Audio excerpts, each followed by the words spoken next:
String theory proposes that the fundamental building blocks of the universe are not particles, but tiny, vibrating strings of energy. These strings oscillate at different frequencies, giving rise to the various particles and forces observed in nature. Emerging from an attempt to unify quantum mechanics and general relativity, string theory offers a potential theory of everything, one that could reconcile the behaviors of the very large with the very small. Initially, it arose as a mathematical solution to the inconsistencies between Einstein's theory of gravity and the strange, probabilistic world of quantum mechanics. In this framework, particles like electrons or quarks are not point-like, but are instead the result of different vibrational modes of these fundamental strings. Just as different frequencies on a violin string produce distinct musical notes, the oscillations of these strings determine the properties of the particles they compose. The theory, however, comes with extraordinary implications. To work mathematically, string theory requires the existence of extra dimensions, 6 or 7 additional spatial dimensions beyond the familiar 3 of length, width, and height. These dimensions are thought to be compactified, curled up so tightly that they are imperceptible to human senses or even to our most advanced instruments. This concept challenges our very understanding of reality. If these dimensions exist, they might harbor entire realms of physics, inaccessible to us, yet influencing the universe in subtle ways. The equations of string theory also suggest the existence of multiple possible configurations for these dimensions, each corresponding to a different version of physical laws. This opens the door to the multiverse concept, where our universe could be just one among countless others, each with its own unique characteristics. Despite its elegance, string theory faces significant criticism. It has yet to produce testable predictions, making it more a theoretical framework than a scientific theory in the strict sense. Some physicists argue that its reliance on higher dimensions and complex mathematics makes it inherently unfalsifiable. Others see its lack of empirical evidence as a sign that it might be more of a mathematical curiosity than a true description of nature. The controversy surrounding string theory has sparked debates about the nature of science itself. Should a theory be pursued if it cannot be directly tested, or does its potential to unify the fundamental forces justify its exploration, even in the absence of experimental confirmation? String theory's implications extend beyond physics, touching on philosophy and metaphysics. If the universe truly operates according to the principles of vibrating strings, what does that say about the nature of reality? Are the patterns and harmonies of these strings akin to a cosmic symphony, one that humanity is only beginning to hear? The answers remain elusive, but the questions it raises push the boundaries of both science and imagination. The multiverse. Theory suggests that our universe is just one of many, potentially infinite universes. This concept arises from different interpretations of cosmology and quantum mechanics, most notably through models of cosmic inflation. Cosmic inflation describes a rapid expansion of space shortly after the Big Bang, during which quantum fluctuations could have led to the creation of multiple isolated regions of space-time. Each of these regions may have developed into its own universe, with unique physical laws and constants. The multiverse offers a possible explanation for the fine-tuning of our universe. Physical constants, such as the strength of gravity or the charge of an electron, appear to be precisely calibrated to allow for the formation of stars, planets, and ultimately life. In the multiverse framework, this fine-tuning may not be surprising. There could be countless universes where the constants are different, and life exists only in those few where conditions are just right. Our universe, then, is not special. in any fundamental sense, but is simply one that happens to support observers capable of contemplating its properties. Quantum mechanics also provides a foundation for the multiverse in the form of the many worlds interpretation. This interpretation posits that every quantum event results in a branching of reality, where each possible outcome occurs in a separate universe. For example, in a universe where Schrödinger's cat survives, there exists another universe where it does not. These branches are said to coexist in a vast, multidimensional structure known as the wave function of the universe. Despite its theoretical appeal, the multiverse concept is controversial. Critics argue that it is inherently unfalsifiable. If other universes exist beyond the observable limits of our cosmos, they are inaccessible to direct observation or measurement, which makes the multiverse more a philosophical idea than a scientific hypothesis.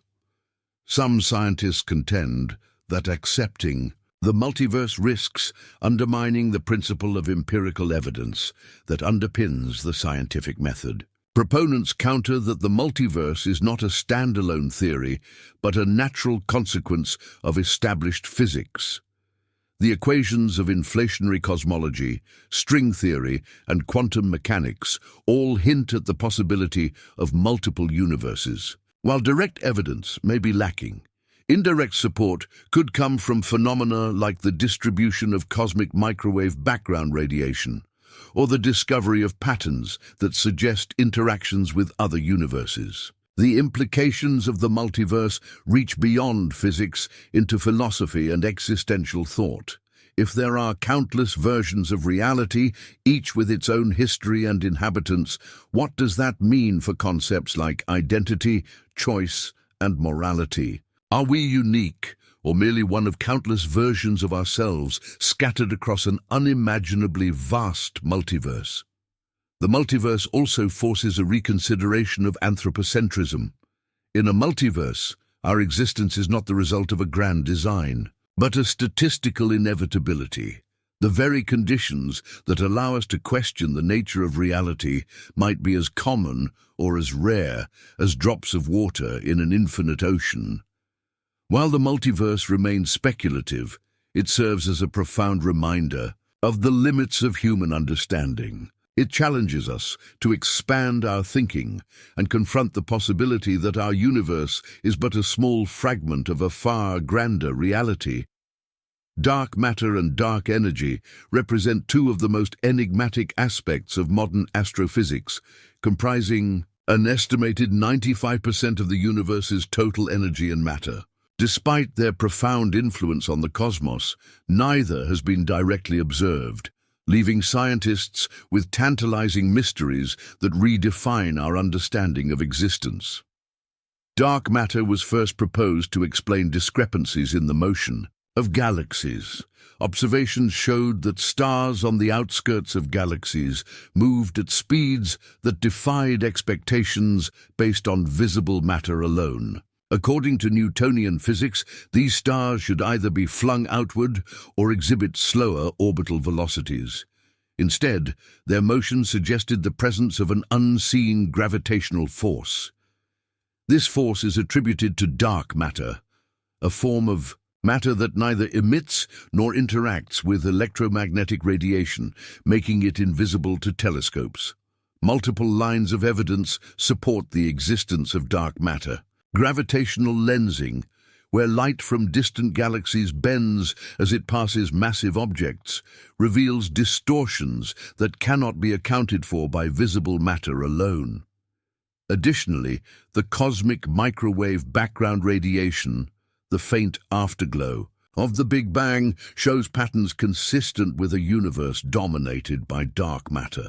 Despite this, its true nature remains elusive. Theories suggest it may be composed of weakly interacting massive particles, WIMPs, axions, or sterile neutrinos, but experiments designed to detect these particles have yet to yield conclusive results. Dark energy, first hypothesized in the late 1990s, emerged from the discovery that the universe's expansion is accelerating. Previously, it was assumed that gravity would slow the expansion over time. Instead, observations of distant supernovae revealed that galaxies are moving away from each other at increasing speeds. Dark energy is thought to be responsible for this phenomenon, exerting a repulsive force that counteracts gravity on a cosmic scale. The nature of dark energy is even more mysterious than that of dark matter. One explanation is the cosmological constant, a concept introduced by Einstein in his equations of general relativity. He originally considered it a fudge factor to maintain a static universe, later dismissing it as his greatest blunder when the universe was found to be expanding. Now, the cosmological constant has gained renewed relevance, representing a constant energy density filling space. Other theories propose that dark energy arises from a dynamic field, akin to those governing fundamental forces like electromagnetism. Not all scientists agree that dark matter and dark energy are the best explanations for the observed phenomena. Alternative theories, such as modified Newtonian dynamics, MOND, and extensions to general relativity, propose adjustments to our understanding of gravity itself. These models aim to account for the effects attributed to dark matter and dark energy without invoking unknown substances. However, they face challenges in explaining the full range of observational data. The implications of dark matter and dark energy extend beyond physics, touching on philosophical questions about the limits of human perception and understanding. If the majority of the universe is composed of entities we cannot directly observe, what does that say about our place within it? Are we equipped to fully grasp the cosmos, or are there intrinsic barriers to our knowledge?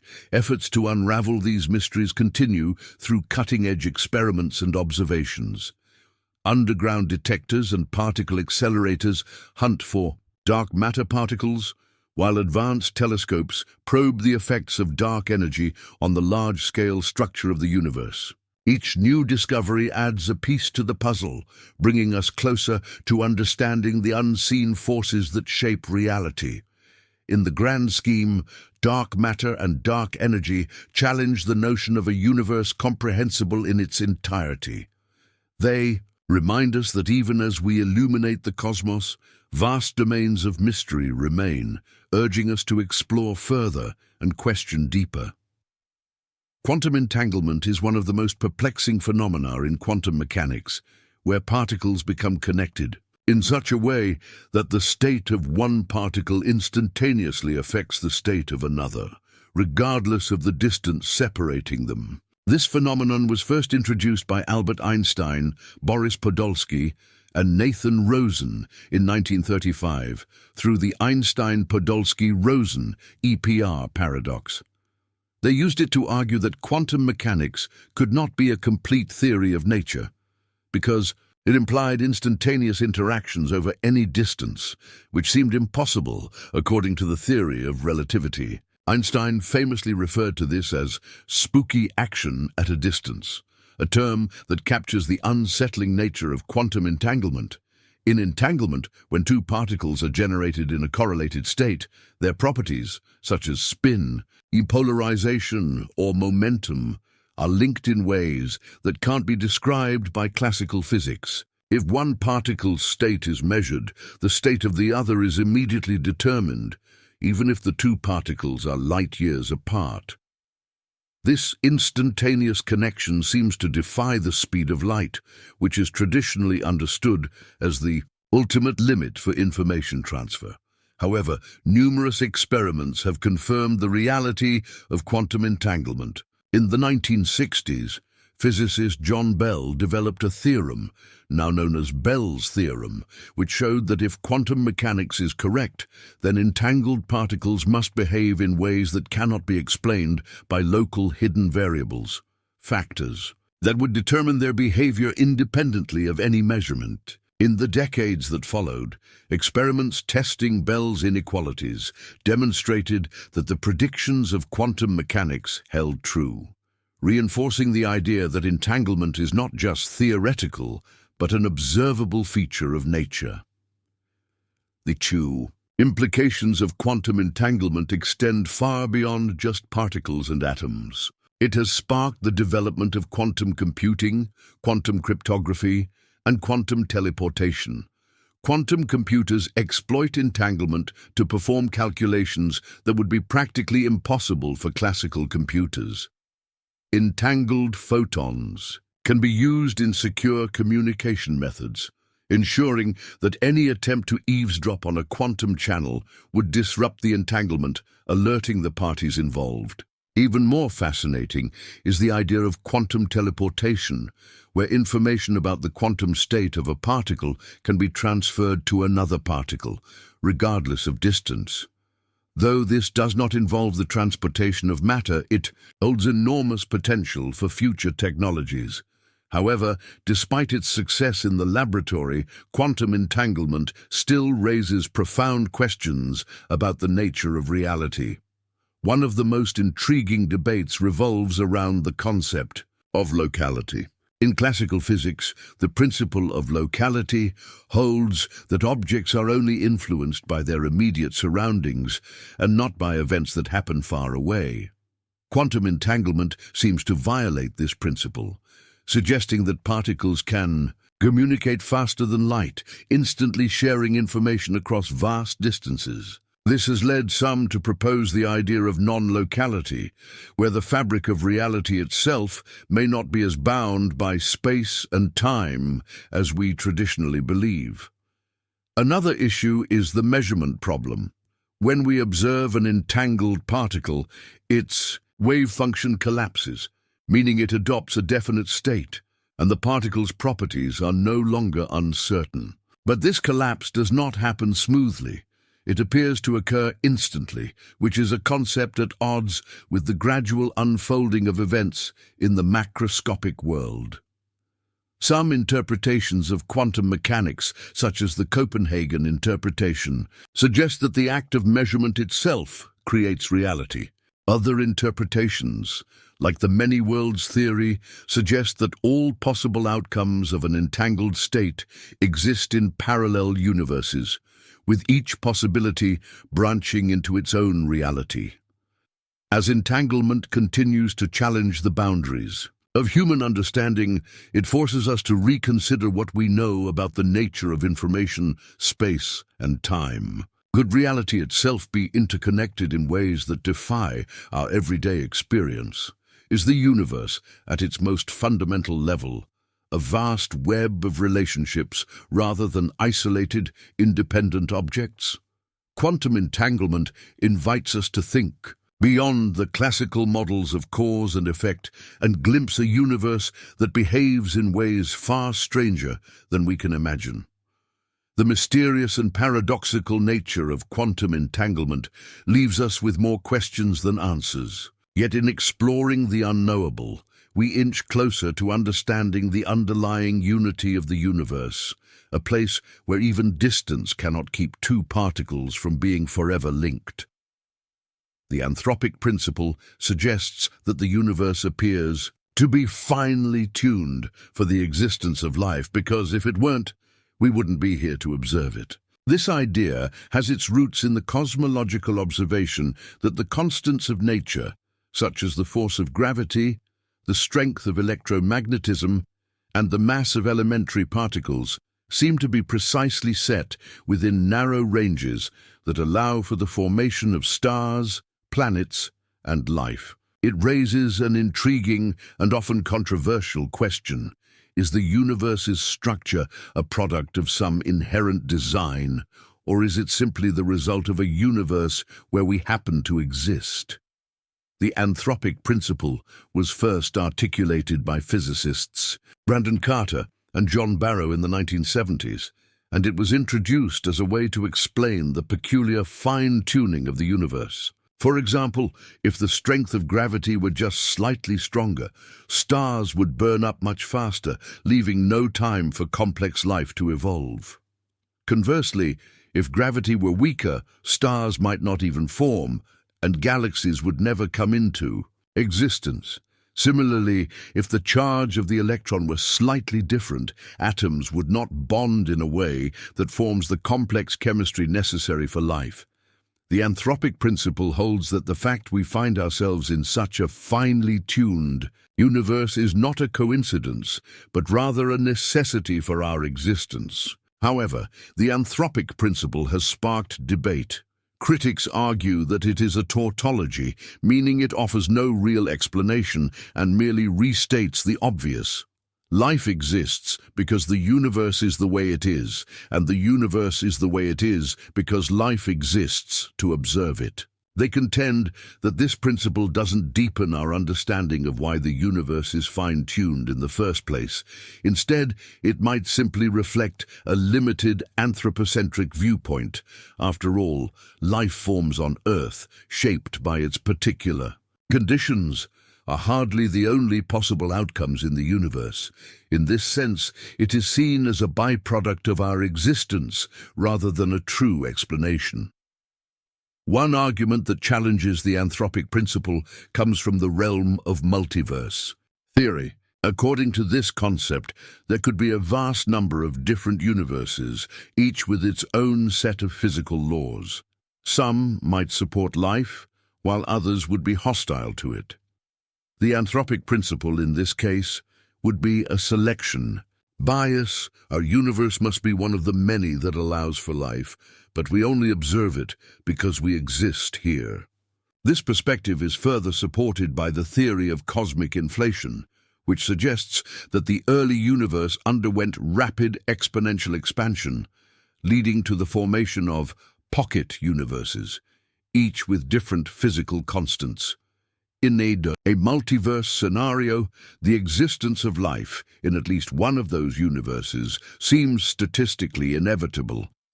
Yet the multiverse model brings with it its own set of problems. First, it is incredibly difficult to test or observe any other universes. If each universe is isolated from one another, we have no way to detect their existence. Some scientists even argue that the multiverse hypothesis is unfalsifiable, meaning that it cannot be proven or disproven through any experiment or observation. As a result, it falls into the realm of speculation rather than solid science. On the other hand, the anthropic principle doesn't necessarily need to be tied to multiverse theory. Some interpretations suggest that our universe might be fine-tuned for life as a result of physical constants that are not necessarily the product of random chance or design, but simply reflect the necessary conditions for life to emerge. In this view, the fine-tuning is less a sign of some cosmic design and more a reflection of the fundamental laws of physics operating in a way that supports life as we know it. The timescales involved are immense. Life would need to survive for millions or even billions of years in space, enduring harsh conditions such as radiation, extreme cold, and the vacuum of space. Furthermore, the process of life forming from simple molecules, whether on Earth or elsewhere, remains poorly understood. The chicken and egg problem is central to this debate. How did the complex molecules that comprise life come together in the first place? And how could they survive the harsh journey across space, assuming they did? Moreover, the panspermia hypothesis raises another profound question.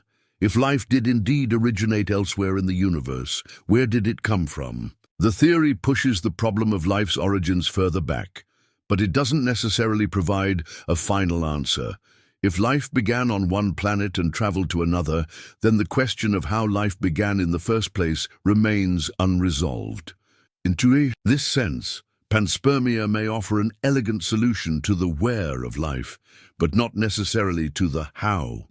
The implications of panspermia extend beyond just Earth's history. If life is indeed a cosmic phenomenon, This would suggest that the universe is far more biologically rich than previously thought. The potential for life to exist elsewhere, even in forms we may not recognize, could transform our understanding of biology and the universe itself.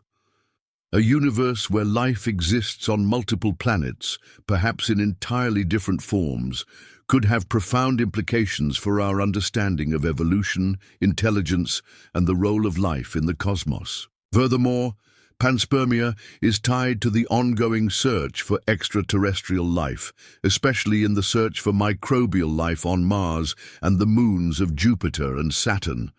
The discovery of organic molecules on these celestial bodies strengthens the notion that life could exist, or could have existed, elsewhere in our solar system. The idea that life could have spread across the galaxy, even the universe, provides a tantalizing possibility. Earth might be just one part of a much larger, interconnected web of life in the cosmos. In the grand scheme of things, the theory of panspermia invites us to reconsider the origin of life itself, challenging the very idea that life is an earthbound phenomenon. It forces us to contemplate the possibility that the universe is teeming with life in forms we cannot yet imagine, and that the cosmic history of life is far more complex than we have yet come to understand. While panspermia remains controversial and speculative, it represents a frontier in our understanding of the cosmos, one that, if proven true, could change everything we know about the origins of life and our place in the universe. Quantum consciousness is a theory that suggests that quantum mechanical phenomena could play a crucial role in the workings of consciousness, bridging the gap between the mind and the brain. For decades, scientists have wrestled with the so-called hard problem of consciousness. How do subjective experiences arise from the physical processes in our brains? While neuroscientists can describe brain activity and its correlation with mental states, they struggle to explain why or how these processes lead to the rich, personal experience of being aware.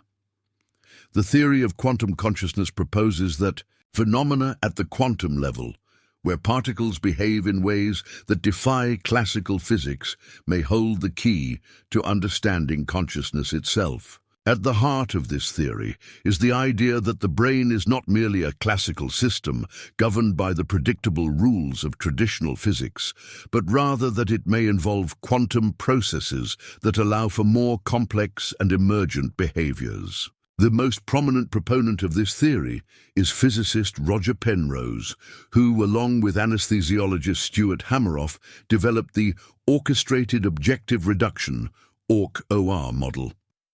According to ORC-OR, quantum computations take place in structures within brain cells known as microtubules, which are tiny, tube-like structures that form part of the cell's cytoskeleton. These microtubules, Penrose and Hameroff suggest, may provide a platform for quantum states to occur, and these quantum states are what could underlie consciousness itself. Penrose's argument for quantum consciousness is rooted in his work on the nature of quantum mechanics and its relationship to the collapse of the quantum wave function. In classical quantum mechanics, particles like electrons exist in a superposition of multiple states at once, only deciding on a specific state when measured. Penrose suggests that this wave function collapse is not merely a result of measurement, but may be influenced by gravitational effects. He argues that this collapse could give rise to conscious thought, meaning that the mind is not merely a passive observer of the physical world, but an active participant in the collapse of the quantum wave function. Yet this raises its own issue. If the physical laws we observe are simply what they are, why does the universe exist in such a way that it permits life at all? The anthropic principle also raises interesting ethical and existential questions. If the universe is fine-tuned for life, what does that say about the purpose or meaning of life itself? Does our existence imply a special role in the cosmos, or are we just another occurrence in the vast expanse of space? This question challenges our understanding of free will and destiny. Are we merely the beneficiaries of a cosmic lottery, or is there a deeper, perhaps unobservable reason why our universe is the way it is?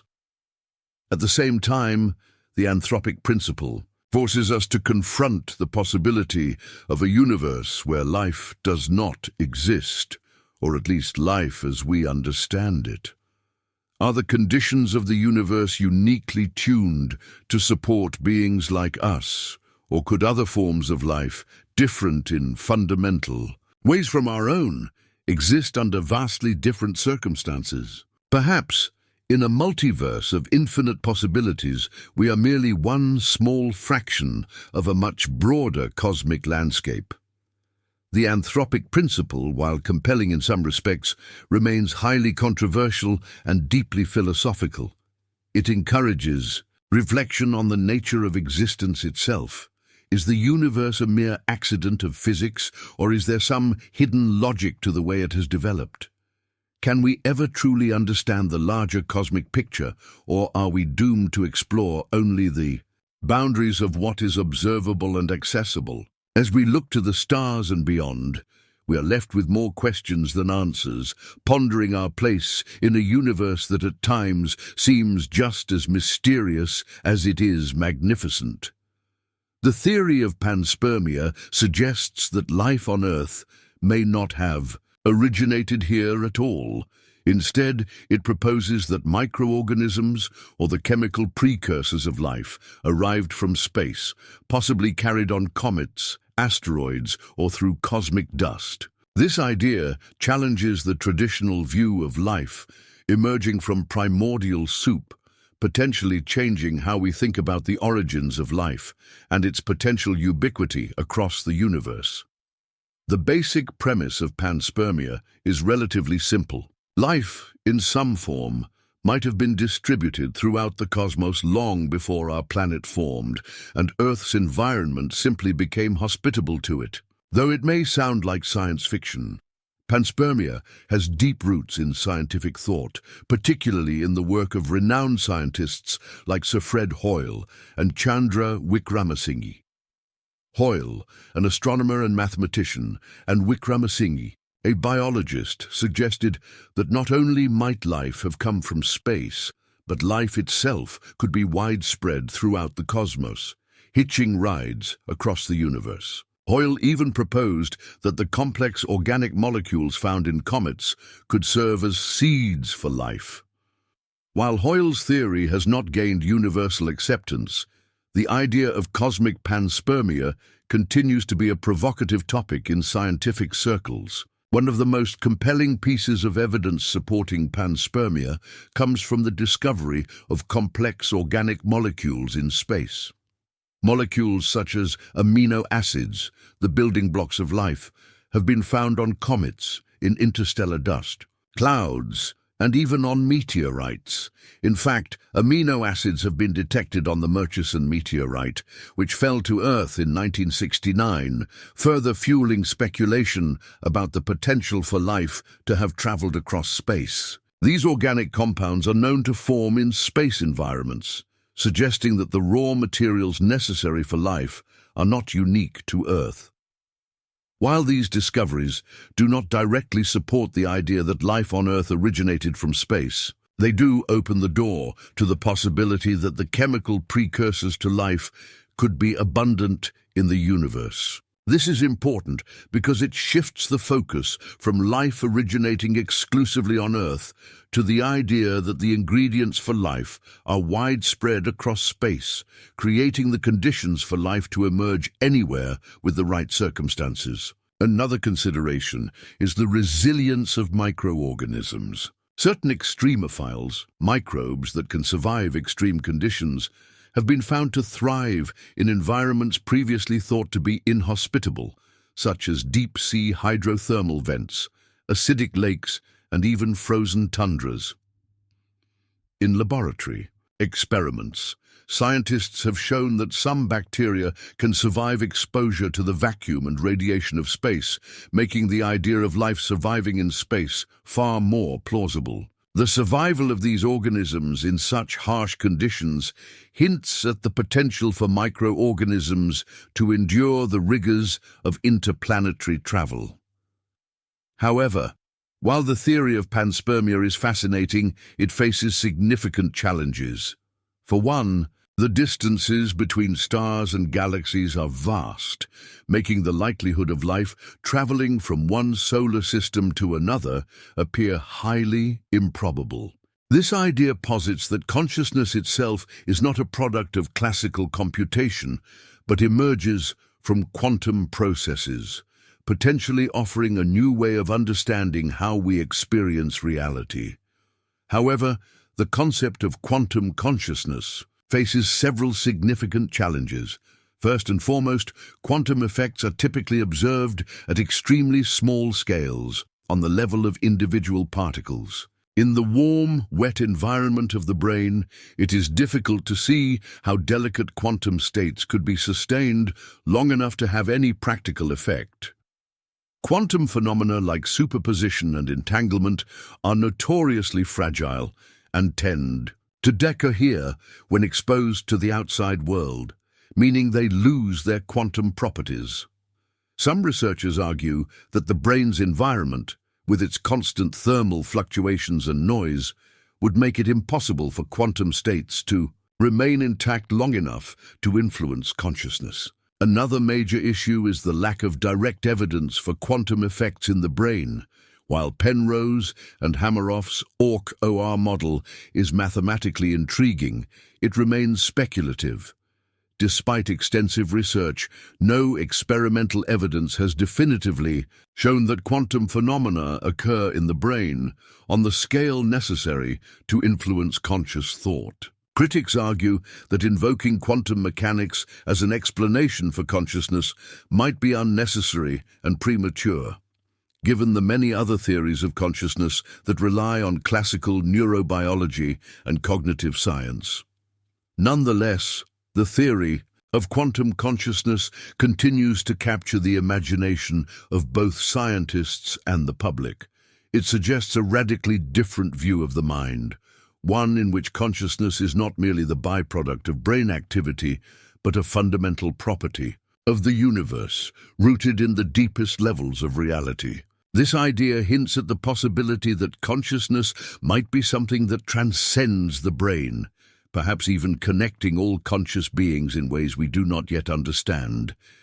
The implications of quantum consciousness are far-reaching.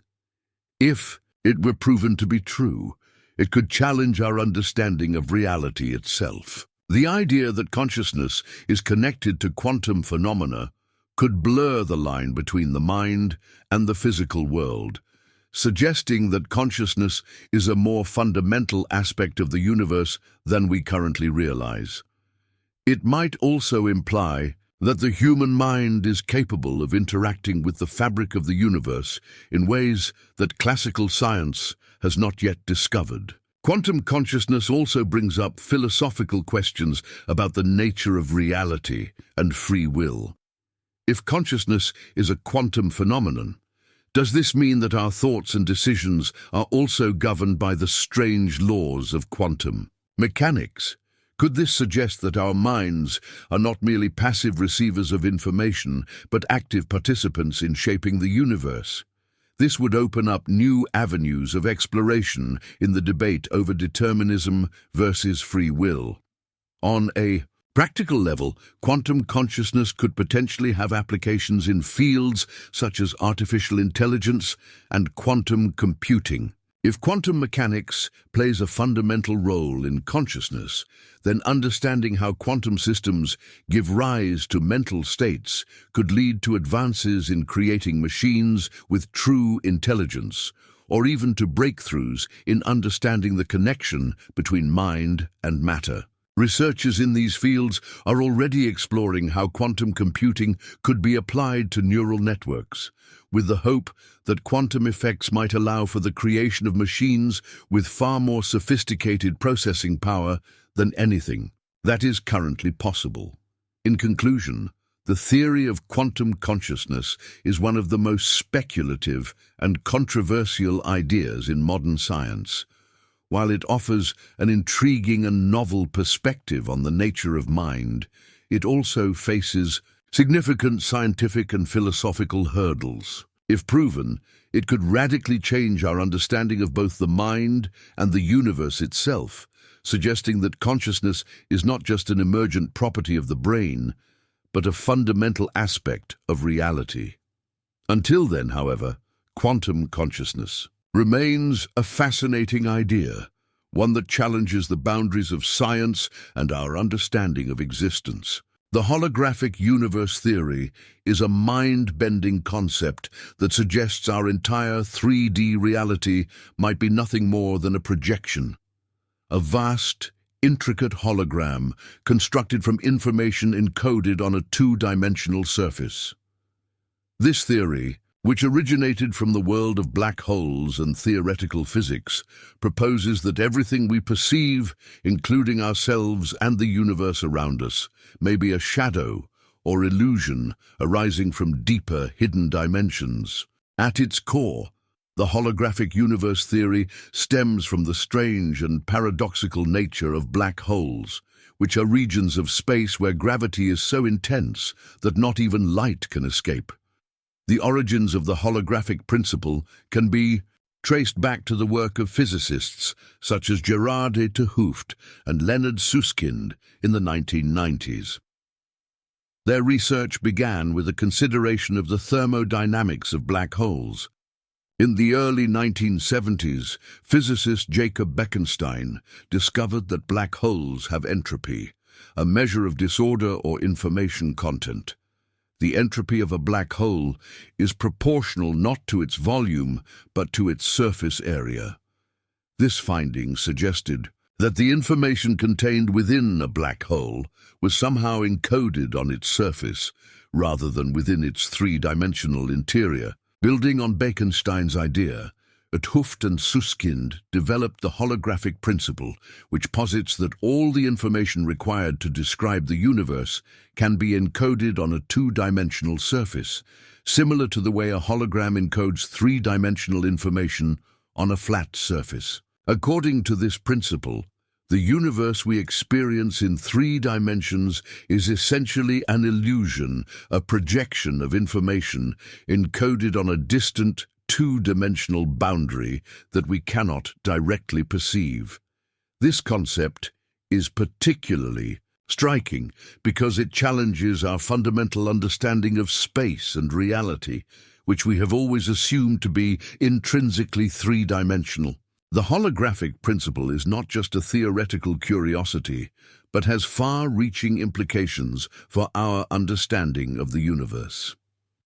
It suggests that the physical laws governing the cosmos could be described by information theory rather than classical physics. The idea that our 3D reality is a projection has been linked to the study of quantum mechanics, where particles exhibit behaviors that seem to defy the logic of the classical world. In a sense, the holographic universe theory provides a framework for reconciling the bizarre, non-intuitive nature of quantum mechanics with the more familiar, classical world of everyday experience. One of the most intriguing aspects of the holographic universe theory is its potential to unify seemingly disparate areas of physics, including quantum mechanics, general relativity, and cosmology. The idea that all of these domains might be interconnected by the fundamental principle of information could lead to a theory of everything, a single, all-encompassing framework that explains the nature of reality at the most fundamental level. This would resolve many of the deep inconsistencies that currently plague our understanding of the universe, such as the incompatibility between quantum mechanics and general relativity. despite its theoretical elegance, the holographic universe. Theory remains highly controversial. One of the major criticisms of the theory is that it cannot yet be directly tested or observed. The information encoded on the two-dimensional surface that supposedly forms the basis of our reality is fundamentally inaccessible to us, and there is currently no experimental evidence that definitively supports or disproves the idea. Some critics argue that while the theory may be mathematically appealing, it is ultimately unprovable and does not offer any concrete predictions that can be tested through observation or experiment. Nevertheless, there is ongoing research into the implications of the holographic principle. One of the most famous developments in this area is the holographic duality, or ADS-CFT correspondence, a mathematical framework that suggests a deep connection between gravity and quantum field theory. In simple terms, the ADS-CFT correspondence proposes that certain gravitational theories in higher dimensional spacetimes can be equivalently described by quantum field theories on lower dimensional surfaces. While this might sound highly abstract, it has led to new insights in both string theory and the study of black holes. The holographic universe theory also raises profound philosophical and metaphysical questions about the nature of reality. If the universe is a projection, what does that mean for our sense of self and our place in the cosmos? How does the notion of a hologram affect our understanding of existence and the relationship between mind and matter?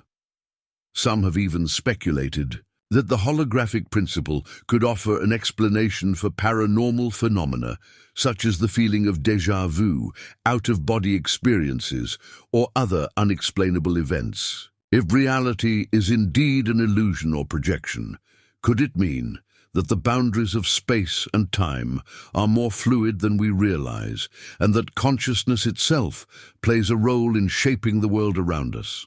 The implications of the holographic universe theory are not confined to the realm of physics or metaphysics. They extend to how we perceive the world and our place in it. If we accept that our 3D reality is an illusion, it could radically alter our worldview.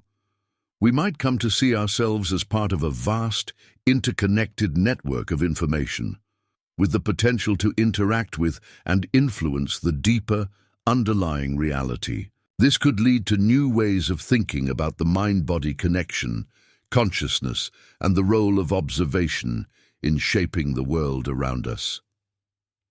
Moreover, the idea that our entire universe is a projection brings to light questions about the nature of free will and determinism. If the universe is encoded on a surface beyond our reach, how much of our lives are determined by forces outside of our control? Are we merely playing out a preordained script, or do we have the power to shape our reality in ways we don't yet understand? These are profound questions that touch on the deepest aspects of human existence. Ultimately, the holographic universe theory challenges the very nature of reality and forces us to confront the possibility that the world we experience is not what it seems.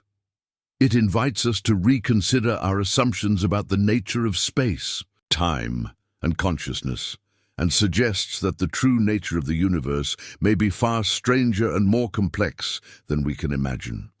While it remains a highly speculative theory, the holographic universe offers a tantalizing glimpse into a reality that is far more intricate and mysterious than we have yet uncovered. The simulation hypothesis proposes a startling idea. The reality we perceive, the world we live in, and perhaps even the entire universe might be nothing more than a highly advanced simulation created by a far more intelligent civilization. This idea has roots in the works of philosophers like René Descartes, who famously questioned the nature of reality in his Meditations on First Philosophy. Descartes posited that the possibility of a deceptive force, like an evil demon, could trick us into believing in a false reality. Modern proponents of the simulation hypothesis build on this, suggesting that rather than a demon, advanced technology could be the source of our delusion. The origins of the simulation argument in its current form are often traced to philosopher Nick Bostrom's 2003 paper, Are You Living in a Computer Simulation? In this work, Bostrom presents a trilemma, a series of 3 propositions that lead to the conclusion that we are likely living in a simulation. The first proposition suggests that human civilization is unlikely to reach a level of technological maturity where we can simulate conscious beings. The second proposition posits that if such civilizations do reach that point, they would have no interest in running simulations of conscious beings. The third proposition claims that if advanced civilizations can and do run such simulations, the number of simulated realities could far exceed the number of base realities, making it far more likely that we are in a simulation. While Bostrom's argument has received significant attention, it has also attracted criticism. One major concern is the assumption that future civilizations would have the motivation or desire to run simulations of past societies. Skeptics argue that there is no inherent reason why future civilizations would spend vast resources simulating entire worlds or histories. Critics also question the idea that the ethical implications of creating conscious beings in simulations would be trivial or ignored by technologically advanced societies. Despite these objections, the simulation hypothesis has garnered interest from a range of thinkers, from philosophers to physicists. One of the most famous advocates of the idea is entrepreneur and tech mogul Elon Musk, who has openly speculated that it is more likely than not that we live in a simulation. Musk points to the rapid advancement of virtual reality technology as evidence that, if given enough time, humanity could develop simulations that are indistinguishable from the real world.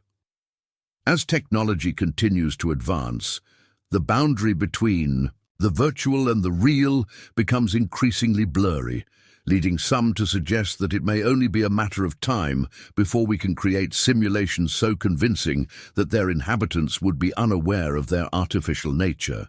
The question of whether we are living in a simulation raises profound philosophical implications. For one, it challenges our fundamental assumptions about the nature of reality. If our world is a simulation, what does that say about the nature of consciousness and existence? Are we merely programs running in a vast cosmic computer with no real agency or free will? Or do we still possess the capacity for meaning and purpose, even if we exist within a simulated environment? These questions challenge the foundations of existential thought, urging us to reconsider what it means to be alive, conscious, and real. Sheldrake posits that as certain behaviors or forms become more common, they are more likely to emerge in the future, across time and space. For example, a behavior exhibited by a small group of animals could become widespread across the species, not through genetic evolution, but through the resonance of this behavior across a global, non-local field. Sheldrake's concept of morphic resonance presents a challenge to the established understanding of biology and behavior. Traditionally, scientists have understood evolution as a process driven by genetic inheritance, with traits passed down from parent to offspring through DNA. However, Sheldrake argues that genetics alone cannot explain the complexity of form and behavior. Instead, he suggests that the fields of memory and pattern that govern these forms are just as important. In his view, organisms do not simply evolve in isolation. They evolve within a broader, interconnected field that shapes their development. One of the most controversial aspects of Sheldrake's theory is his suggestion that these morphic fields can exist across space and time. He claims that once a pattern or form has been established, it can resonate through time, making it more likely to occur again. This theory is akin to the idea of fields in physics, such as the electromagnetic field, but applied to biology, behavior, and even consciousness. According to Sheldrake, once a behavior or form is created, it becomes easier for others to replicate that same form, regardless of their proximity in space or time. For example, Sheldrake presents the case of animals learning to solve problems.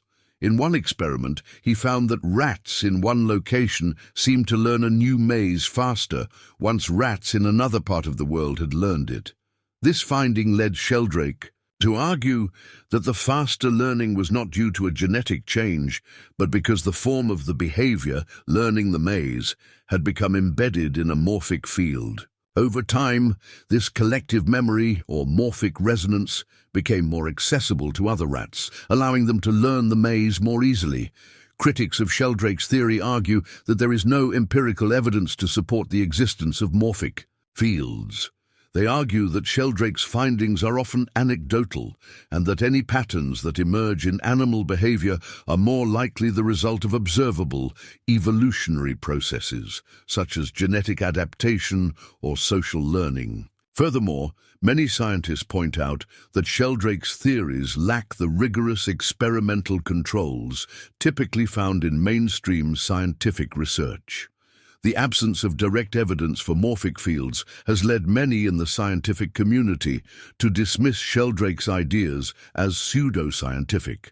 Despite the criticisms, Sheldrake's work has found a loyal following among certain segments of the public and alternative science communities. Supporters of the theory argue that morphic resonance offers a compelling alternative to the purely materialistic view of biology. They suggest that Sheldrake's ideas could provide a unifying framework for understanding phenomena that traditional science has struggled to explain, such as the sudden appearance of novel behaviors in animal species or the rapid spread of cultural memes. Sheldrake himself has argued that his theory offers a more holistic view of nature, one that accounts for patterns and behaviors that cannot be explained by genetics alone. The concept of morphic resonance also challenges the traditional understanding of the mind and consciousness. Sheldrake suggests that consciousness, like behavior, is not solely the product of individual brains, but may instead be influenced by a larger, collective field of knowledge. This idea draws parallels with certain aspects of Eastern philosophy, particularly the notion of a universal consciousness that connects all beings. In Sheldrake's view, consciousness is not limited to individual minds, but is a collective phenomenon that emerges from the interplay of morphic fields. This notion of a shared consciousness has deep implications for how we think about individuality, interconnection, and the nature of the self. Despite the challenges and criticisms, Sheldrake's morphic resonance theory offers an intriguing perspective on the nature of life, behavior, and consciousness.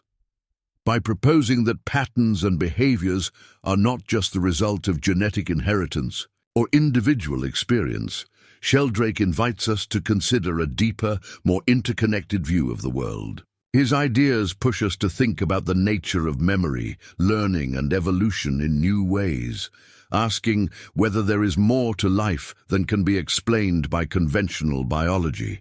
In this sense, morphic resonance, like many controversial scientific theories, challenges our assumptions and forces us to re-examine the boundaries of knowledge. The implications of Sheldrake's theory extend beyond biology and animal behavior. Some proponents of the simulation hypothesis also point to scientific anomalies that seem to defy conventional understanding. For example, some physicists have suggested that the universe appears to behave like a computational system with underlying mathematical structures that resemble algorithms.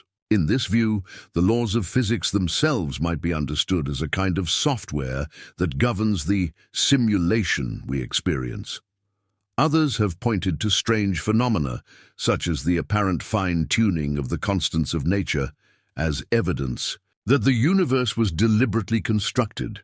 much like a computer program is written with specific parameters in mind. One of the most intriguing aspects of the simulation hypothesis is its potential to explain certain mysteries of the universe. For example, the idea that the universe might be a simulation offers a possible explanation for the fine-tuning of the constants of nature.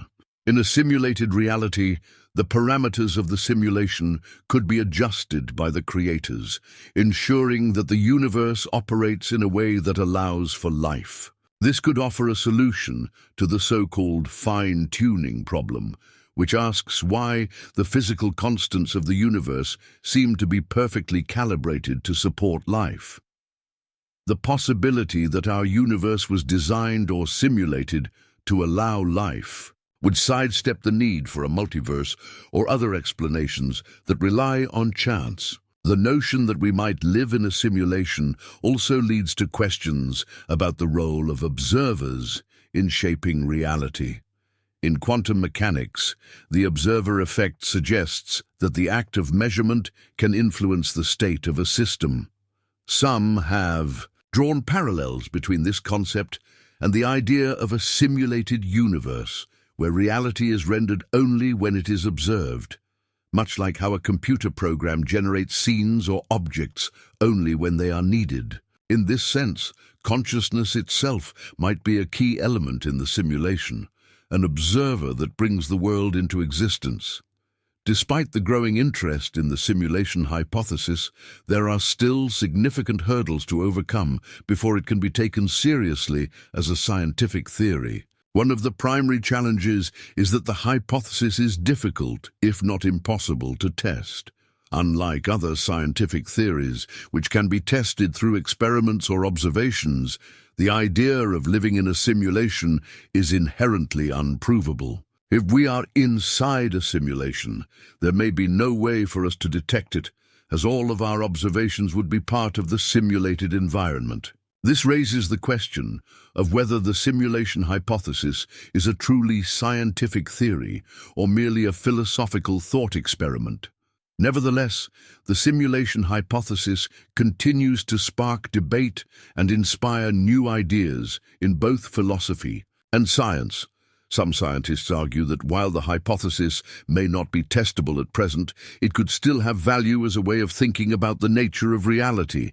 The idea that our world might be a simulation challenges our assumptions and forces us to think about the limits of human knowledge and perception. Whether or not we are living in a simulation, the question itself encourages us to ask deeper questions about the nature of consciousness, existence, and the universe. In conclusion, the simulation hypothesis presents a fascinating and provocative vision of reality. It forces us to reconsider the nature of existence itself, challenging our assumptions about what is real and what is illusory. Whether or not we ever prove or disprove the idea that we are living in a simulation, the very notion encourages us to explore the mysteries of the universe and our place within it. In the end, the simulation hypothesis may not just be a scientific theory or philosophical argument, but a window into the deeper questions that shape our understanding of reality. Morphic resonance, a theory proposed by biologist Rupert Sheldrake, suggests that memory and behavior are not solely the products of individual organisms, but are also influenced by a collective memory embedded in the universe. According to Sheldrake, once a certain pattern or form, whether biological, mental, or behavioral, has been established, it becomes easier for future organisms or systems to replicate that pattern. This idea draws from the concept of resonance, where similar frequencies or forms are attracted to one another. Sheldrake argues that these morphic fields govern the patterns of physical and mental forms, with each repetition of a pattern strengthening it and making it more likely to occur again. At first glance, the idea of a collective memory that transcends individual organisms may sound far-fetched. It seems to suggest that not only do organisms inherit physical traits through genetics, but they also inherit behavioral or cognitive traits from a sort of collective pool of memory. If the concept of morphic resonance is true, it suggests that human beings might be influenced by larger collective patterns of behavior and thought that transcend individual experience. Could our thoughts, emotions, and actions be shaped by invisible forces, patterns, and memories that are beyond our conscious awareness? This question touches on the deeper mysteries of human existence and invites us to reconsider our place in the larger scheme of life. In conclusion, morphic resonance remains a highly controversial theory that challenges many of the foundational ideas in biology, psychology, and consciousness studies. Whether or not Sheldrake's ideas are ultimately accepted by the scientific community, they offer a provocative invitation to reconsider how we understand life, memory, and interconnectedness. By proposing that patterns and behaviors are shaped by collective, non-local fields of memory, Sheldrake encourages us to think beyond the boundaries of individual experience and to explore the deeper forces that govern the world around us. Quantum. Suicide and Immortality, a thought experiment in quantum mechanics, offers a peculiar and controversial proposition about the nature of consciousness and existence. The experiment stems from the many worlds interpretation of quantum mechanics, which suggests that every time a quantum event occurs, the universe splits into multiple versions, with each possible outcome realized in a different branch of reality. The quantum suicide thought experiment asks, if an observer were subjected to a quantum event with life or death consequences, such as the decay of a radioactive atom, how would the observer experience the event across multiple universes? In the basic version of the thought experiment, a person is placed in front of a quantum device, such as a Geiger counter linked to a gun. The Geiger counter measures the decay of a radioactive atom, and if it detects decay, the gun fires and kills the observer. If no decay occurs, the observer survives. According to the many worlds interpretation, the universe splits into two branches, one where the observer dies and another where they survive. However, the key question is, which branch does the observer experience? Quantum suicide suggests that from the perspective of the observer, they would only ever experience the branch in which they survive. In other words, no matter how many times the experiment is conducted, the observer would always find themselves in a universe where they did not die. This leads to the conclusion that, from a certain perspective, the observer is essentially immortal, because they will never experience their own death in the context of the multiverse. The idea of quantum immortality arises from this thought experiment, suggesting that through the mechanism of quantum branching, one's consciousness might persist indefinitely, never encountering the experience of death, because in every branching universe, the observer survives. While the quantum suicide thought experiment is purely theoretical and cannot be tested experimentally, it raises deep and unsettling questions about the nature of consciousness, the concept of personal identity, and the reality of death. It challenges our conventional understanding of the self and the idea that death is a definitive, singular event. In the quantum interpretation, death is not the end. It is simply one possible outcome among many, and from the observer's point of view, the other possibilities, such as survival, always occur. This poses a paradoxical question. If we never experience our own death, do we ever truly die? The implications of quantum suicide for our understanding of immortality are profound. The theory suggests that in a multiverse where all possibilities are realized, we might live on in some form, continuously branching into new versions of ourselves in each universe. The notion of an eternal self that exists across multiple realities is a deeply philosophical and existential idea, one that calls into question the very nature of personal continuity. If our consciousness persists across different worlds, Does that mean we are truly immortal, or are we merely observers in an endless parade of possible realities, with each one as real as the next? On a more practical level, the quantum suicide thought experiment also confronts the problem of identity.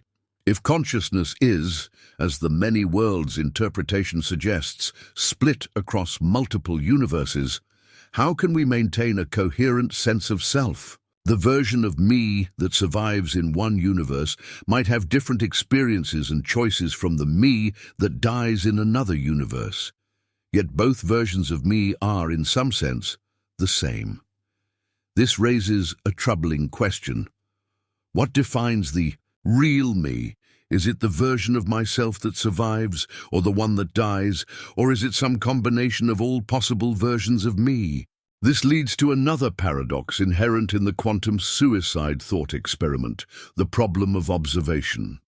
In the many worlds interpretation, every possible outcome of a quantum event is realized in a separate branch of the universe, but the observer only ever experiences one branch.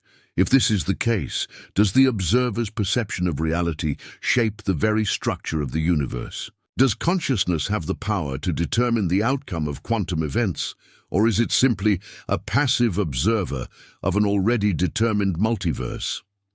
The quantum suicide thought experiment also poses significant ethical and philosophical questions. If quantum immortality were real, and if we could somehow survive indefinitely through branching universes, what would that mean for our understanding of life and death?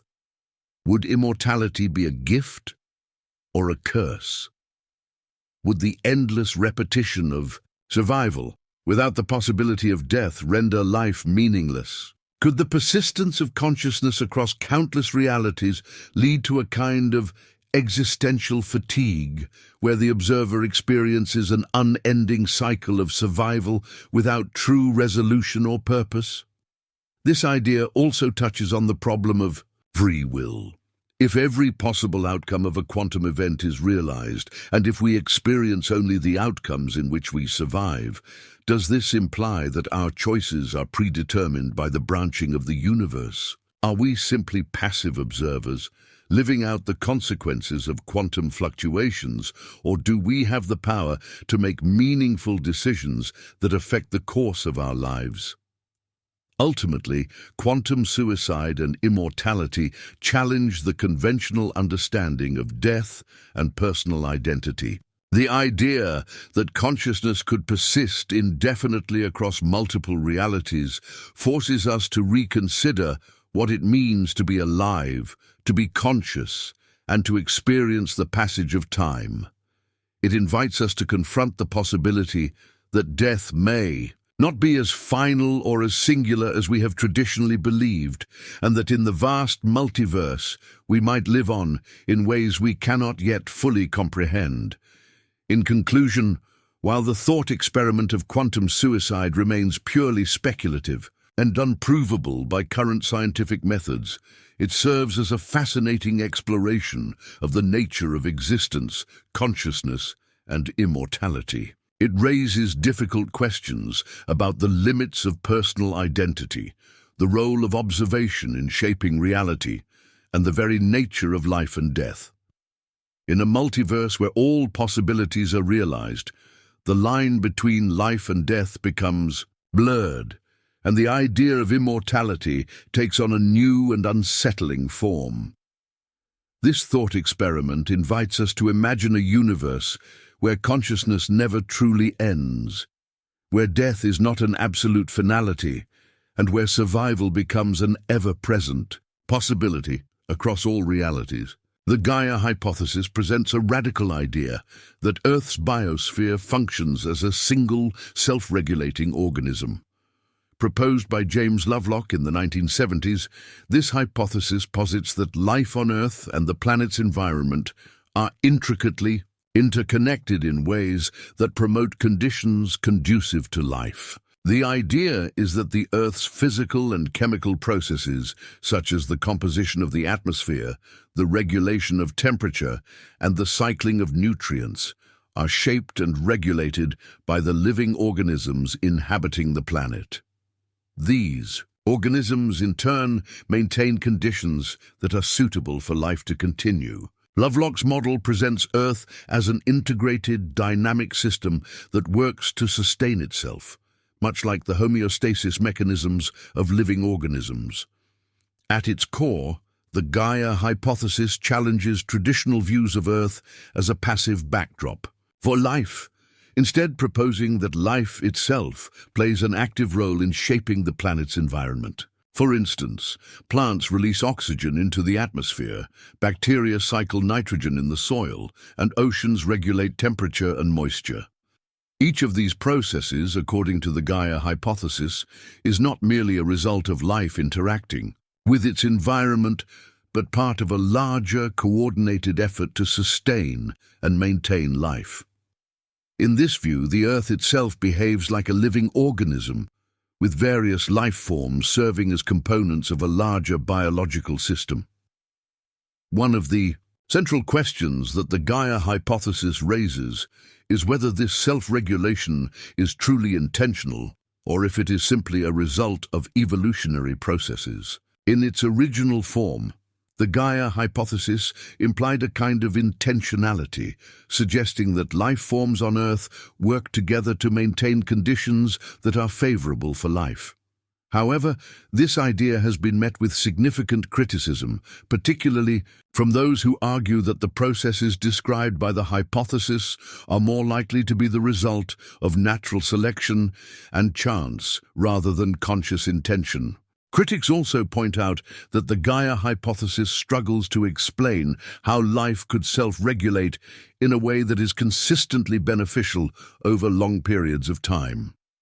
While Earth's biosphere has undoubtedly played a role in maintaining life-friendly conditions, it is unclear whether these processes are entirely harmonious or whether they are often the result of a series of random and sometimes destructive events. Some suggest that the Earth's history, with mass extinctions and drastic environmental changes, indicates that the planet's life-supporting systems are not as finely tuned as Gaia proponents would like to believe. Despite these criticisms, the Gaia hypothesis has had a profound impact on the way we think about the relationship between life and the environment. It has led to a shift in environmental science, with an increasing emphasis on understanding the interconnectedness of living systems and the ecosystems they inhabit. It has also encouraged a more holistic view of environmental conservation, advocating for the protection of the Earth's systems as a whole, rather than focusing on individual species or ecosystems in isolation. The Gaia hypothesis also raises important philosophical questions about the nature of life and intelligence. If Earth's biosphere functions as a self-regulating system, does this imply that the Earth itself is a kind of superorganism with a form of collective intelligence? Could the Earth's systems be seen as analogous to the nervous system of an organism, with each living component playing a role in maintaining overall balance? This idea challenges our understanding of intelligence and consciousness, suggesting that life may not be the only source of agency in the world. Furthermore, the Gaia hypothesis raises questions about the sustainability of human activities on Earth. If the Earth's biosphere is self-regulating, to what extent can humans disrupt these systems without causing irreversible harm? The theory implies that our actions, especially those that impact the climate or biodiversity, could have far-reaching consequences for the planet's ability to maintain life-friendly conditions. This is particularly relevant in the context of modern environmental crises, such as climate change and deforestation, which threaten the delicate balance of Earth's systems. Proponents of the Gaia hypothesis argue that humans must take a more responsible approach to our relationship with the planet. If the Earth is indeed a self-regulating system, then it is our duty to understand and respect the intricate processes that sustain life on Earth. This view advocates for a shift in how we approach environmental issues, from treating the Earth as a resource to be exploited, to recognizing it as a living, interconnected system that requires care and preservation. In this sense, the Gaia hypothesis has become a cornerstone of the environmental movement, urging us to think more deeply about our role in maintaining the delicate balance of life on Earth. In addition to its ecological implications, the Gaia hypothesis also raises profound metaphysical questions. If the Earth is a living, self-regulating organism, what does this say about the nature of life itself? Does this mean that life is not confined to individual organisms, but can extend to the planet as a whole? And if life can exist at such a scale, does this imply that other planets or celestial bodies could also harbor their own forms of life, albeit on a planetary scale? The Gaia hypothesis thus opens up new possibilities for thinking about life beyond Earth, suggesting that life may be more pervasive and interconnected than we have ever imagined. Moreover, the Gaia hypothesis encourages us to reconsider the nature of intelligence and agency. If the Earth's biosphere can be viewed as a self-regulating system, does this mean that intelligence is not solely a property of individual organisms, but could be distributed throughout an entire ecosystem, or even a planet? This challenges the conventional view that intelligence is confined to individual beings, opening up new avenues for thinking about collective intelligence and the ways in which life forms cooperate to maintain balance in their environments. Despite its controversial nature, the Gaia hypothesis has endured as a provocative and thought-provoking idea, sparking debates about the nature of life, intelligence, and the Earth's place in the universe. While its implications remain hotly debated, it has undoubtedly had a lasting impact on environmental science, philosophy, and our understanding of the interconnectedness of life on Earth. It challenges us to think about the Earth as a living organism, not just a passive backdrop for life, and to consider the implications of this view for our relationship with the planet and our responsibility to preserve its delicate systems. In conclusion, the Gaia hypothesis raises fundamental questions about the nature of life, intelligence, and the interconnectedness of all living systems. It challenges us to think beyond individual organisms and to consider the Earth as a self-regulating system where life and the environment are intimately connected. While the hypothesis remains controversial, it has had a profound impact on environmental science and philosophy, encouraging a more holistic and responsible approach to our relationship with the planet. As we continue to confront environmental challenges, the Gaia hypothesis serves as a reminder of the intricate balance that sustains life on Earth and the need to protect the delicate systems that make life possible. Evolutionary psychology attempts to explain human behavior, emotions, and cognition as the result of evolutionary pressures. By examining the traits that helped our ancestors survive and reproduce, this field suggests that many aspects of human psychology can be understood as adaptations that have been shaped by natural selection. In this view, behaviors like social bonding, cooperation, aggression, and even love are all seen as products of evolutionary processes designed to enhance our survival and reproductive success. The core idea of evolutionary psychology is that the mind, like the body, is a product of evolution. Just as our physical traits have evolved over time to help us adapt to our environments, so too have our psychological traits been shaped by the demands of survival and reproduction.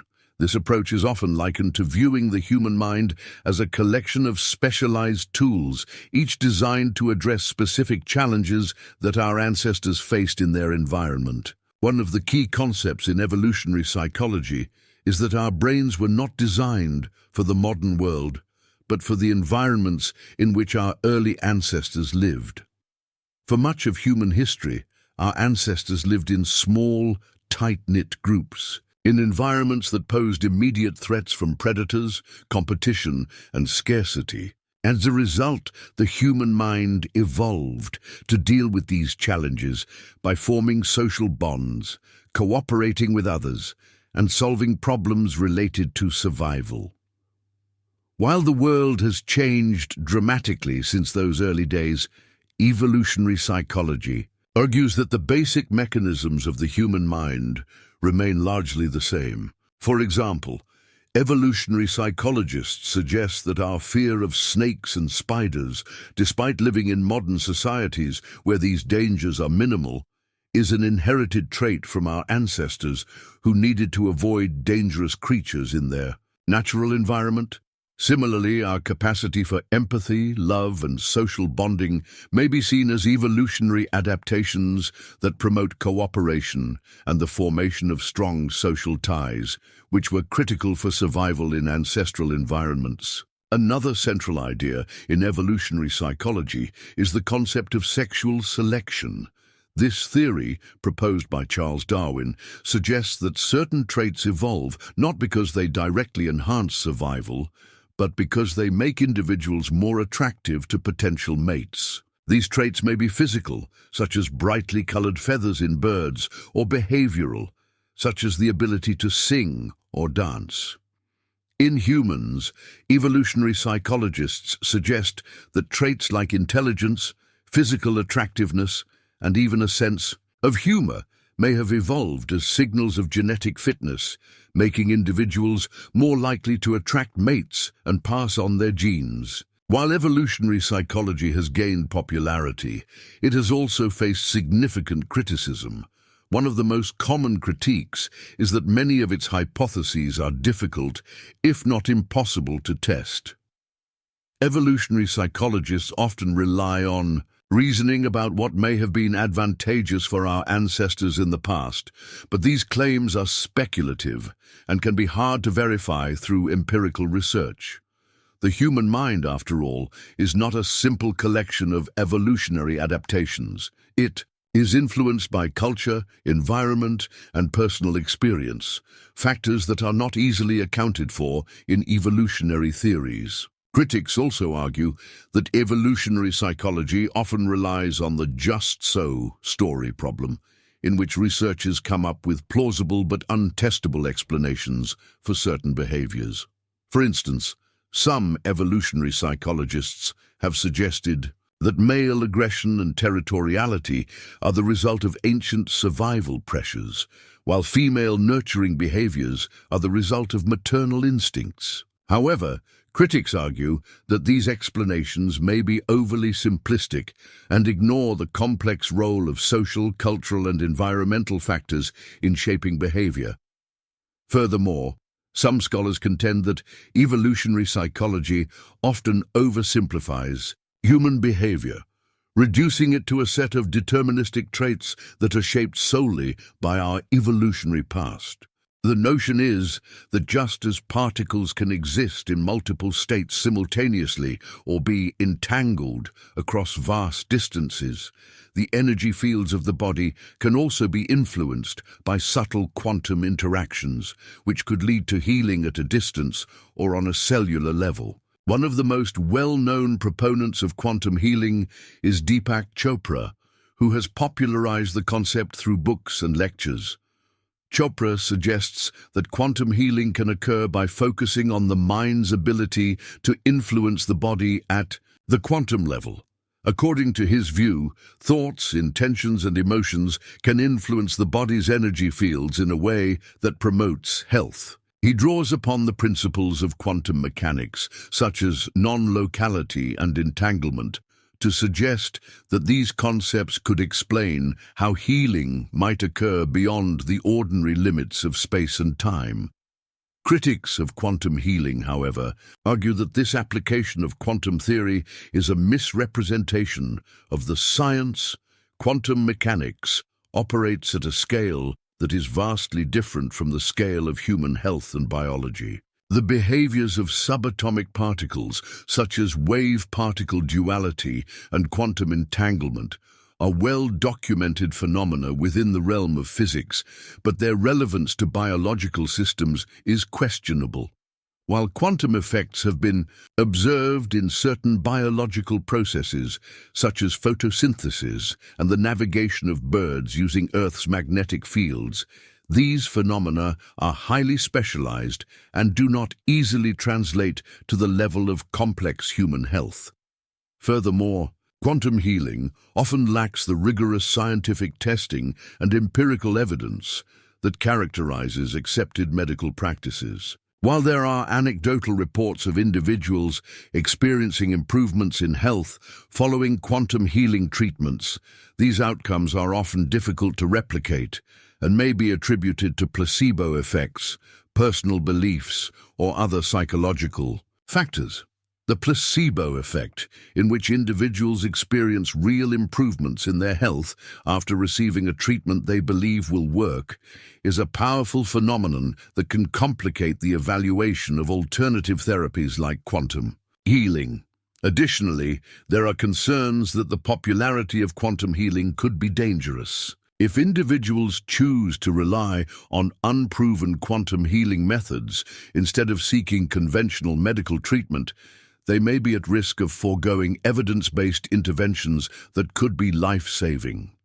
For example, people with serious illnesses, like cancer or heart disease, may delay seeking proper medical care in favor of alternative therapies, potentially leading to worsened outcomes. Despite these concerns, the idea of quantum healing has gained a following, particularly among those seeking alternative or holistic health approaches. Advocates of quantum healing argue that it offers a more comprehensive view of the body and mind, one that goes beyond the limitations of traditional medicine. In their view, by integrating mind-body techniques and focusing on the energy fields of the body, quantum healing provides a path to healing that aligns with the interconnectedness of all things. They also contend that quantum healing empowers individuals to take control of their own health and well-being by helping them recognize the power of their thoughts and intentions. From a philosophical standpoint, the concept of quantum healing taps into the larger debate between mind and body. Is the mind simply a byproduct of the brain's neural activity, or does it have an influence over the physical world? Quantum healing suggests that consciousness and intention are powerful forces that can directly impact the body's health. This aligns with certain spiritual and holistic traditions that view the mind and body as interconnected and inseparable.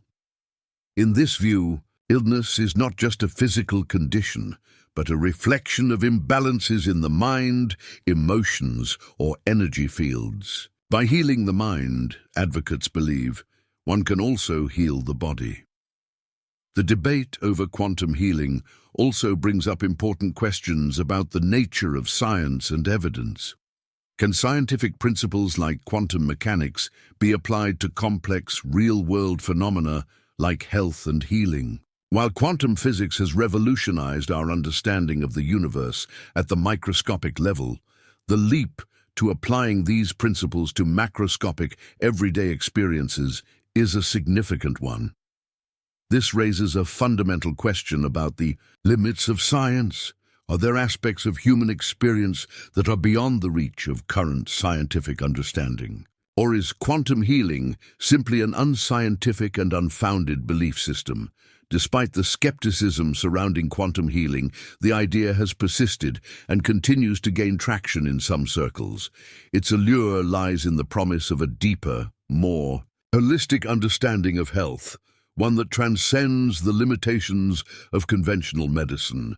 For some, the idea that the mind can directly influence the body's energy fields offers hope, especially in cases where traditional treatments have failed. However, as the theory stands now, quantum healing remains controversial and lacks the scientific foundation necessary to elevate it to the status of a widely accepted therapeutic approach. In the end, quantum healing raises important philosophical and scientific questions about the nature of health, consciousness, and the universe. It challenges us to think critically about the relationship between mind and body and to consider whether there might be forces at play in our health that we do not yet fully understand. Whether or not quantum healing will ever be proven as a legitimate scientific theory remains uncertain. What is clear, however, is that it has sparked a conversation about the possibilities of human healing and the limits of our current understanding of the universe. Memetics is the study of how ideas, behaviors, and cultural information spread within a society, similar to how genes are passed down through generations. The term meme was coined by British evolutionary biologist Richard Dawkins in his 1976 book, The Selfish Gene. Dawkins used the term to describe cultural units of transmission, such as catchy tunes, fashion trends, or religious beliefs, that replicate and evolve within human populations. Memetics as a concept posits that these cultural memes are subject to a form of natural selection, where they compete for attention, influence, and replication within a given society. At its core, memetics suggests that just as biological evolution relies on genetic replication and mutation, cultural evolution follows a similar process in which ideas and behaviors spread and evolve based on their ability to be transmitted, adapted, and adopted. This theory relies on the idea that cultural phenomena behave in ways analogous to biological organisms, subject to environmental pressures and the dynamics of social systems. Memes, according to memetics, thrive or die based on their appeal, utility, and ability to propagate across individuals and generations. For example, consider the spread of a viral internet meme, like the Ice Bucket Challenge, which was initially created to raise awareness for ALS, amyotrophic lateral sclerosis. As the challenge spread across social media platforms, it evolved into a global phenomenon, with people everywhere posting videos of themselves dumping ice water on their heads. The success of the meme could be attributed to its emotional appeal, fun, quirky, and a little shocking, its ease of replication, all it took was a video, and its alignment with a social cause that encouraged people to participate and share. In this sense, the Ice Bucket Challenge acted as a successful meme, one that rapidly spread, adapted, and left a mark on popular culture. Memetics, however, faces significant criticism from both the scientific and philosophical communities. One of the primary criticisms is the oversimplification of human culture and cognition. Critics argue that the comparison of memes to genes is an inadequate analogy, as it fails to account for the complexity and depth of human thought, social dynamics, and individual agency. Unlike genes, which are passed down through biological inheritance and subject to evolutionary pressures, memes are often transmitted through conscious choices made by individuals. People are not passive vessels for cultural information. They actively shape, critique, and filter the ideas they encounter. As a result, the idea of memes as deterministic agents of cultural evolution seems reductive to many. Furthermore, memetics often overlooks the nuances of human behavior and motivation. People do not simply spread ideas because they are catchy or easy to replicate. Human beings engage with ideas based on a multitude of factors, including personal beliefs, values, experiences, and social influences. Memetics, by treating memes as self-replicating cultural units, tends to downplay the role of individual and collective agency in the spread and evolution of ideas. Another criticism of memetics is its lack of empirical support. While there are numerous examples of cultural phenomena spreading in society, there is little scientific evidence to support the idea that memes evolve through natural selection in the same way that biological organisms do. Cultural transmission is a far more complex process, influenced by a range of psychological, social, and environmental factors that are not easily explained by the mechanisms of memetics. Some critics also argue that memetics falls into the trap of just-so storytelling, That is, the theory tends to explain cultural phenomena after the fact, rather than providing predictive power or a clear framework for understanding how cultural evolution actually works. While it is easy to look at the spread of a viral trend and label it a meme, explaining why it spread in the first place requires a more nuanced understanding of social dynamics, media environments, and human psychology. Despite these criticisms, memetics has found a place in some academic circles, particularly in the fields of evolutionary psychology and sociology. Some researchers argue that memetics provides a useful framework for understanding how cultural ideas spread and how they adapt over time. For instance, the concept of memes has been applied to marketing and advertising, where certain messages, slogans, or campaigns are designed to be sticky and memorable, ensuring that they are passed along by consumers. In this context, the idea of a meme as a cultural unit of replication provides a valuable lens for understanding how ideas take hold in the public consciousness. In addition, memetics has been used to examine the evolution of language, the spread of political ideologies, and the transmission of religious beliefs. For example, the spread of a particular political ideology or religious doctrine can be seen as a kind of cultural meme, one that propagates through a group of people who share common values and beliefs. In this sense, memetics provides a way of thinking about how ideas and ideologies evolve over time, adapting to new environments and social contexts. While it is unlikely that memetics will ever become a universally accepted scientific theory, it has nonetheless had a significant impact on the way people think about culture and the transmission of ideas. The concept of the meme has become a part of everyday language, used to describe everything from viral internet content to trends in fashion and behavior. In popular culture, the idea of memes has been used to explain everything from the spread of political movements to the way in which certain behaviors or beliefs become trendy or mainstream. The meme, as a cultural unit of transmission, has become an important part of modern life, even if the theory of memetics itself remains a subject of debate. Philosophically, memetics raises interesting questions about the nature of culture and the role of individuals in shaping it. Are we the creators of culture, or are we simply vessels through which cultural ideas pass? To what extent are we active participants in the evolution of our society, and how much of what we think, believe, and do is shaped by the ideas that surround us? These questions highlight the ongoing tension between individual agency and social influence, a theme that runs throughout much of human history and thought. Ultimately, memetics challenges us to think about culture in new ways. It suggests that culture is not static, but constantly evolving, influenced by the ideas and behaviors that we share and replicate. Whether or not memetics is the best framework for understanding cultural evolution, it provides a compelling lens through which we can examine the dynamics of social life and the way in which ideas, beliefs, and practices spread across time and space. The cosmological natural selection hypothesis is an intriguing, though speculative theory that attempts to explain the apparent fine-tuning of our universe.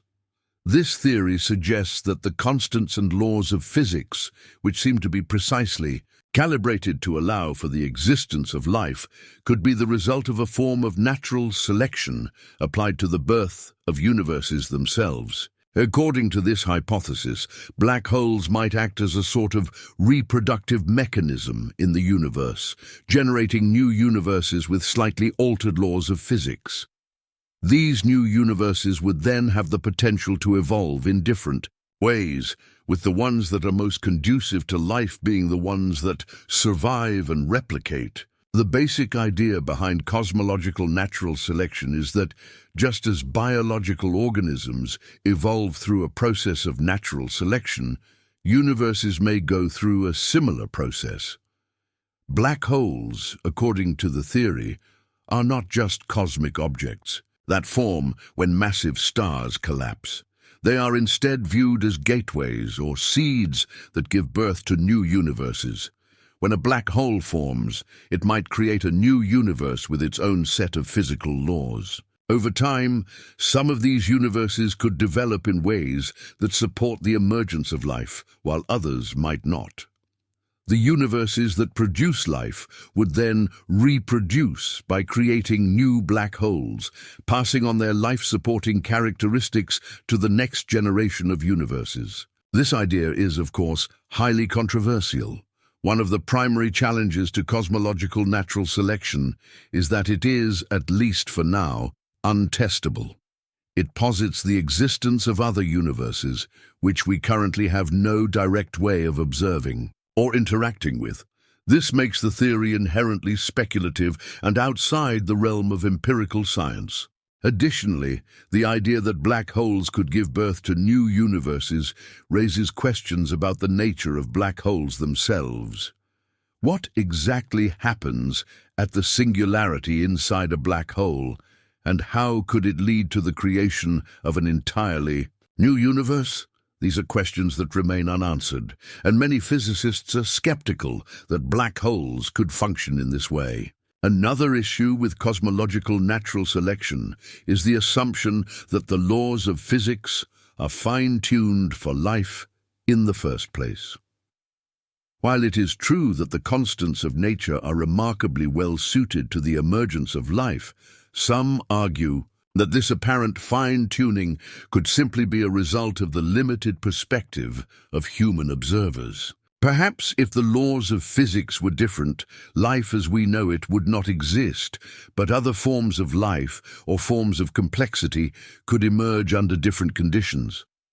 In other words, the universe might not need to be fine-tuned for life at all. It might simply be that we happen to exist in a universe where life is possible because the conditions are right for us. This argument, known as the weak anthropic principle, suggests that the universe appears to be fine-tuned because we are here to observe it, not because there is any deeper purpose or design behind its properties. Despite these challenges, cosmological natural selection raises some intriguing possibilities about the nature of the universe and the process of cosmic evolution.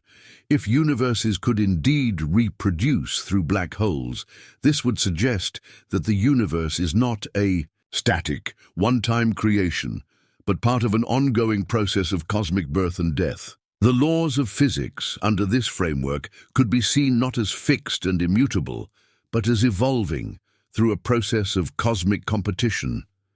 Universes that are capable of supporting life would be more likely to generate black holes, which would, in turn, give rise to new universes with similar life-supporting properties. This process would create a sort of cosmic tree of life, with each universe representing a branch that grows and evolves over time. The idea of cosmic evolution also raises the possibility that our own universe might not be the only one with the potential for life. If universes can evolve and reproduce, then it stands to reason that there could be countless other universes out there, each with its own set of physical laws. Some of these universes might be completely inhospitable to life, while others might have conditions that allow life to flourish in ways we cannot yet imagine. This idea aligns with the multiverse theory, which proposes that our universe is just one of many in a vast, possibly infinite multiverse. If cosmological natural selection is correct, then our universe could be part of a much larger cosmic ecosystem, one in which life is not an isolated phenomenon, but a common feature of the cosmos. Despite its speculative nature, cosmological natural selection has captured the imagination of many physicists and cosmologists. The idea that the universe could be the product of a cosmic evolutionary process is an appealing one, as it offers a potential explanation for the fine-tuning of the laws of nature and the existence of life. It also raises profound philosophical Questions about the nature of existence and the role of life in the universe. If the universe is part of an ongoing process of cosmic evolution, what does that say about our place in the cosmos? Are we simply the result of a long chain of cosmic events, or is there some deeper meaning or purpose to our existence? One of the most intriguing aspects of cosmological natural selection is its potential to link the fields of cosmology, biology, and philosophy.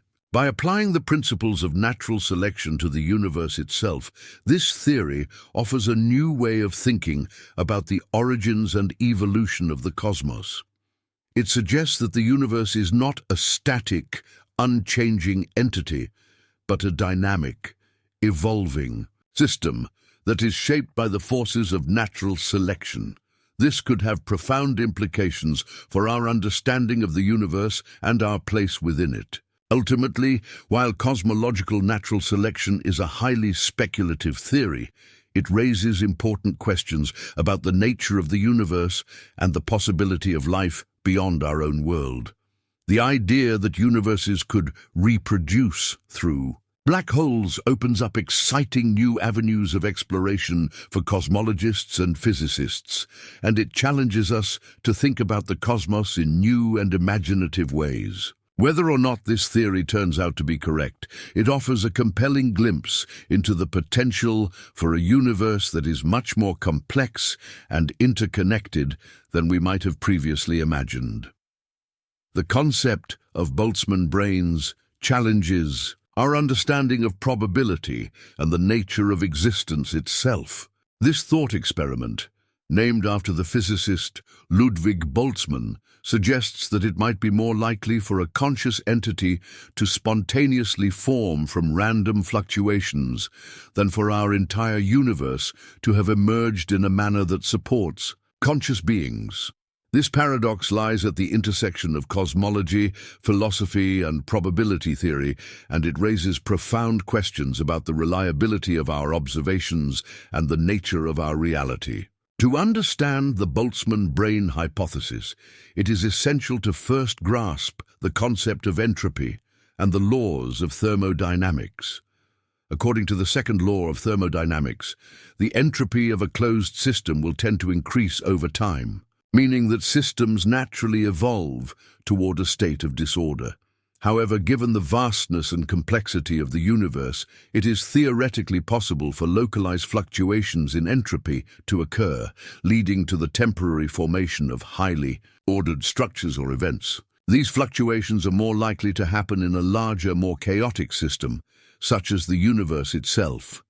Boltzmann proposed that in an infinite or near-infinite universe, random fluctuations could lead to the formation of complex systems, including self-aware entities, essentially what we would consider a brain with thoughts, memories, and perceptions of a reality that might seem real. However, this brain would not be part of a larger, coherent universe, but rather an isolated, random fluctuation of particles that just happens to form an incredibly complex, self-aware structure.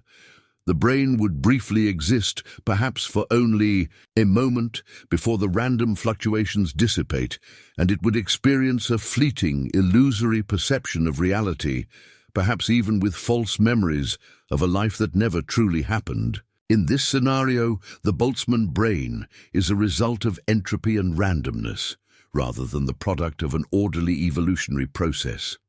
The brain, which emerges from the chaotic fluctuations of particles, could have all the hallmarks of a conscious being, yet it would be entirely disconnected from the larger universe that gave rise to it. This raises a troubling possibility. If it is more likely for a single Boltzmann brain to spontaneously form than for the entire universe to have evolved in such a way that it supports conscious beings, then how can we trust our own perception of reality? Could our thoughts, memories, and experiences be nothing more than the fleeting illusion of a Boltzmann brain? If this is the case, then our understanding of the world might be entirely disconnected from the true nature of existence, and we could be living in a fabricated reality. The Boltzmann brain paradox presents a deep philosophical challenge to our understanding of the universe and consciousness.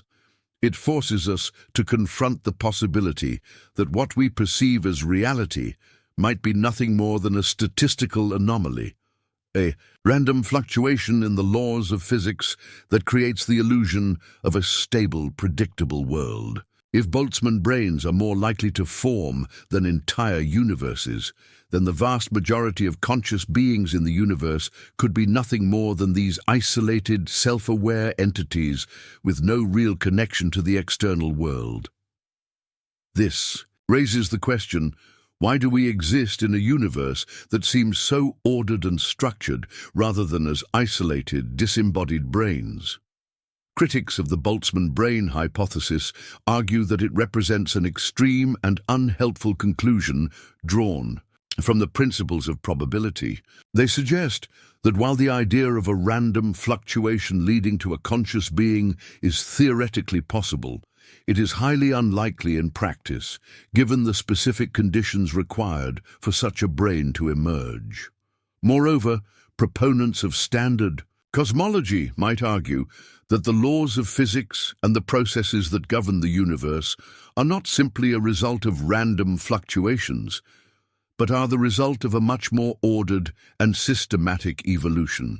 The complexity of the universe, from the formation of galaxies to the emergence of life, is seen by many as evidence of a deeper, underlying order, rather than the result of random chaos.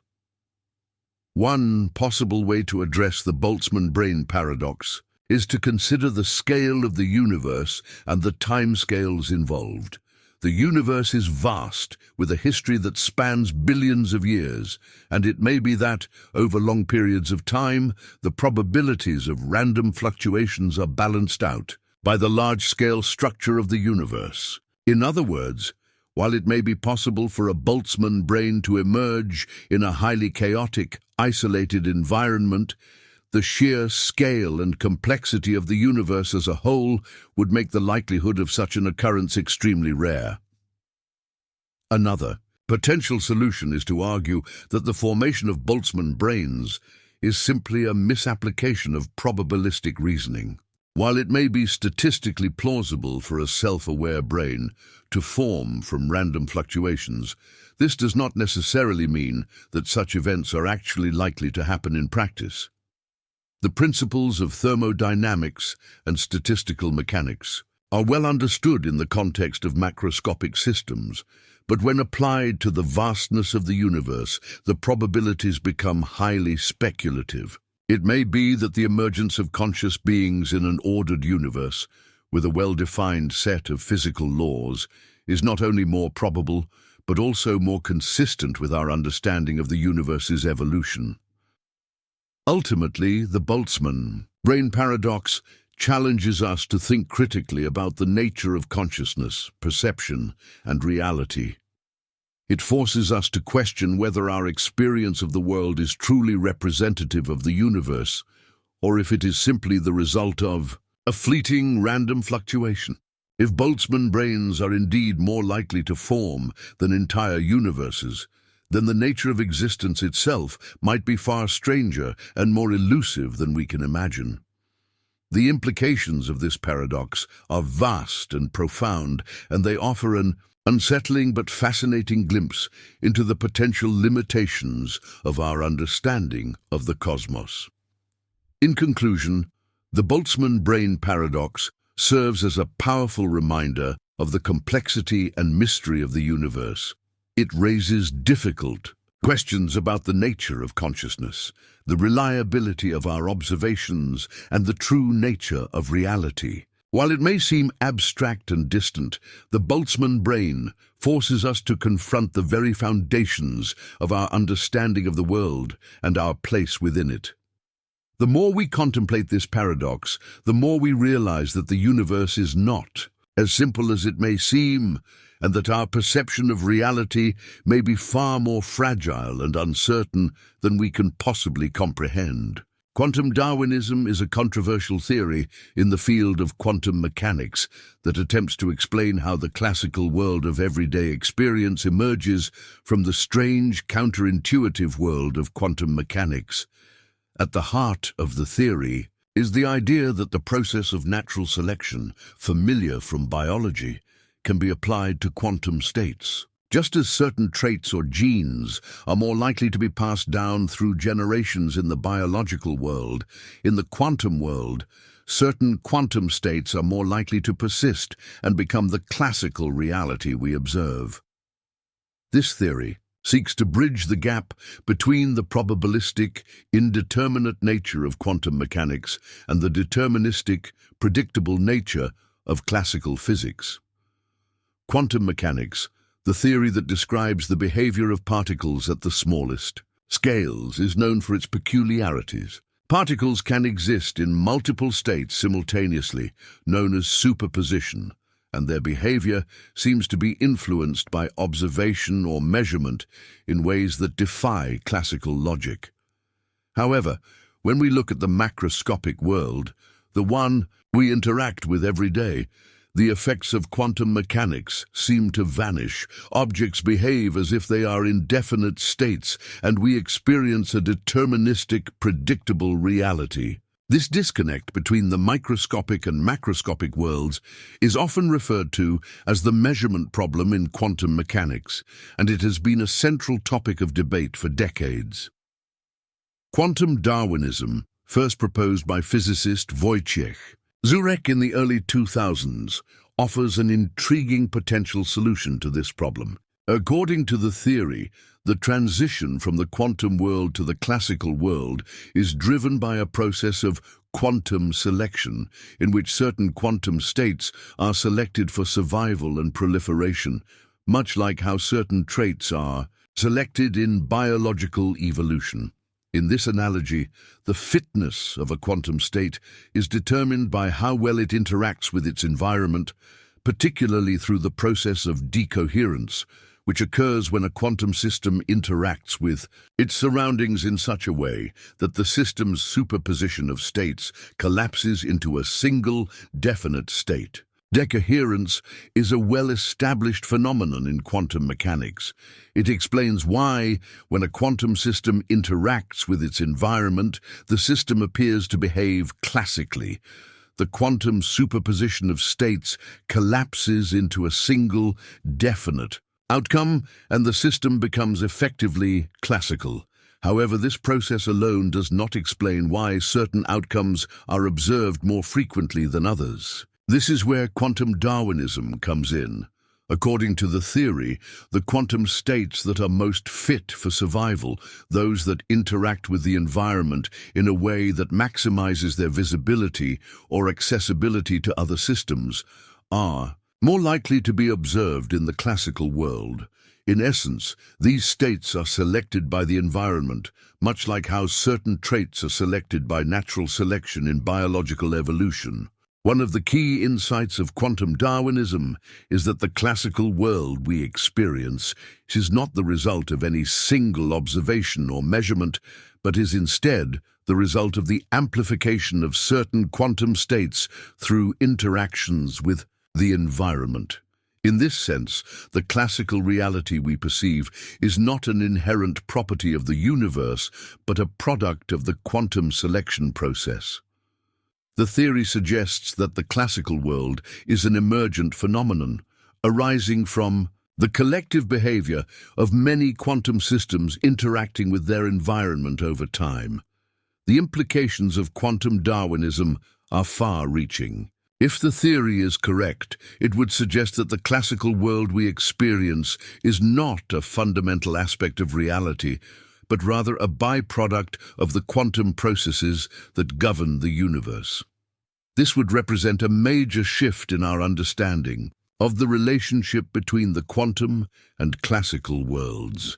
It would also imply that our perception of reality is shaped by the interaction between quantum systems and their environment, rather than by any inherent properties of the objects we observe. Furthermore, quantum Darwinism raises intriguing questions about the nature of observation and measurement in quantum mechanics. In the standard interpretation of quantum mechanics, the act of measurement is what causes a quantum system to collapse into a definite state. However, quantum Darwinism suggests that the process of selection by the environment, rather than the act of measurement, is what determines the outcomes we observe. This would imply that the role of the observer in quantum mechanics is more passive than previously thought, and that the classical world is not the result of conscious observation, but the product of environmental interactions. Despite its appeal, quantum Darwinism remains a controversial theory, and it has yet to be universally accepted by the scientific community. Some critics argue that the theory does not fully explain how the classical world emerges from quantum mechanics, and they point out that it relies on several assumptions that have yet to be empirically verified. For example, it is unclear how the process of decoherence leads to the selection of specific quantum states, and whether the theory can account for all the phenomena observed in quantum systems. Additionally, the analogy to natural selection, while compelling, may be too simplistic to fully capture the complexities of quantum mechanics. Another challenge for quantum Darwinism is the issue of interpretation. Quantum mechanics is notoriously difficult to interpret, and there are several competing theories that attempt to explain the behavior of quantum systems. Some interpretations, such as the many worlds interpretation, suggest that all possible outcomes of a quantum measurement occur in parallel universes, while others, such as the Copenhagen interpretation, propose that the wave function collapses when an observation is made. Quantum Darwinism offers a new perspective on the measurement problem, but it does not necessarily resolve the deeper philosophical questions about the nature of reality and the role of observation in quantum mechanics. Despite these challenges, quantum Darwinism has sparked significant interest and debate among physicists and philosophers. It offers a potential explanation for why we observe a classical world despite the underlying quantum nature of reality. And it provides a novel framework for thinking about the relationship between the quantum and classical worlds. Whether or not the theory is ultimately proven to be correct, it represents an exciting and innovative approach to one of the most profound mysteries of modern physics. In conclusion, quantum Darwinism is a thought-provoking theory that seeks to explain how the classical world of everyday experience emerges from the strange probabilistic world of quantum mechanics. By applying the principles of natural selection to quantum states, the theory offers a novel perspective on the measurement problem and the transition from quantum to classical physics. While it remains controversial and has yet to be fully validated, it represents an important step forward in our understanding of the nature of reality and the role of observation in shaping the world we experience. As scientists continue to explore the mysteries of quantum mechanics, quantum Darwinism may provide valuable insights into the fundamental nature of the universe and the processes that govern its behavior. Cosmological natural selection is a speculative theory that proposes the existence of a kind of cosmic evolution, similar to biological evolution on Earth. The theory, introduced by physicist Lee Smolin in 1992, suggests that universes can be born from black holes and that they evolve through a process akin to natural selection. According to this idea, black holes are not simply remnants of massive stars, but are essential in the creation of new universes, each with its own set of physical laws. This theory attempts to explain some of the most perplexing questions in cosmology, including the apparent fine-tuning of the constants of nature, which seem to be perfectly calibrated to support life and the existence of stars and galaxies. At the heart of the cosmological natural selection theory is the idea that Black holes serve as seeds for the creation of new universes. According to the theory, when a black hole forms in a universe, it generates a new universe inside it, with its own set of physical laws and constants. Over time, as these new universes evolve, they can give rise to new black holes, which in turn can generate even more universes. This process would continue indefinitely, with the most successful universes, those that are best able to form black holes, being the ones that survive and propagate the most offspring.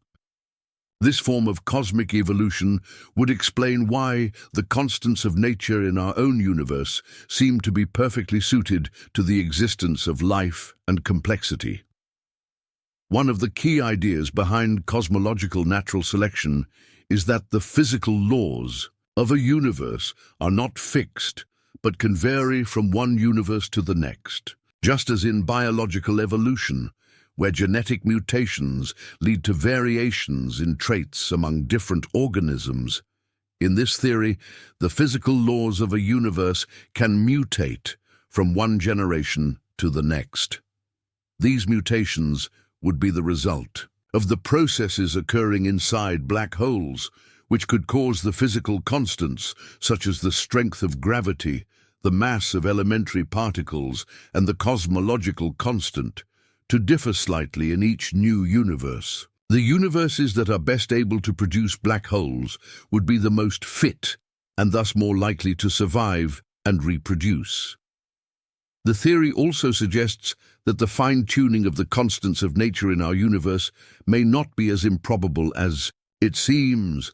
In standard cosmological models, the fact that the constants of nature appear to be so finely tuned to support life has been a major puzzle. If these constants were even slightly different, life as we know it could not exist. Cosmological natural selection offers a potential explanation for this fine-tuning. According to the theory, the constants of nature are not fixed, but have evolved over time through a process similar to natural selection. The constants in our universe may have simply evolved to their current values because those values are optimal for the formation of black holes, and thus for the continuation of the process of cosmic reproduction. Despite its intriguing implications, cosmological natural selection is a highly speculative theory, and it faces significant challenges. One of the main criticisms of the theory is that it is not falsifiable.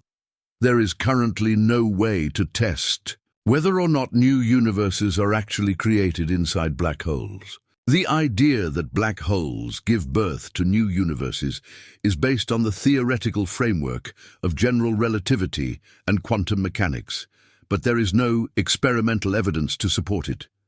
Additionally, the idea of multiple universes, each with different physical laws, is highly controversial and remains speculative, as there is no direct evidence for the existence of other universes. Another challenge to cosmological natural selection is the question of how the theory can account for the vast number of universes that would be required for the process of cosmic evolution to work. According to the theory, universes that are fit to produce black holes would survive and propagate, while those that are not would be eliminated. However, it is unclear how this process would lead to the creation of the vast number of universes that would be needed for natural selection to operate. Some critics argue that the theory is based on an analogy to biological evolution that may not be applicable to the universe as a whole, as the processes involved in cosmic evolution are fundamentally different from those of biological evolution. Despite these challenges, cosmological natural selection has sparked significant interest and debate in the scientific community. Some physicists see the theory as a promising way to explain the apparent fine-tuning of the constants of nature, while others argue that it is too speculative and lacks empirical support. The theory also raises intriguing questions about the nature of black holes and their role in the creation of new universes. If black holes are indeed the seeds of new universes, this could have profound implications for our understanding of the universe's origins and its ultimate fate.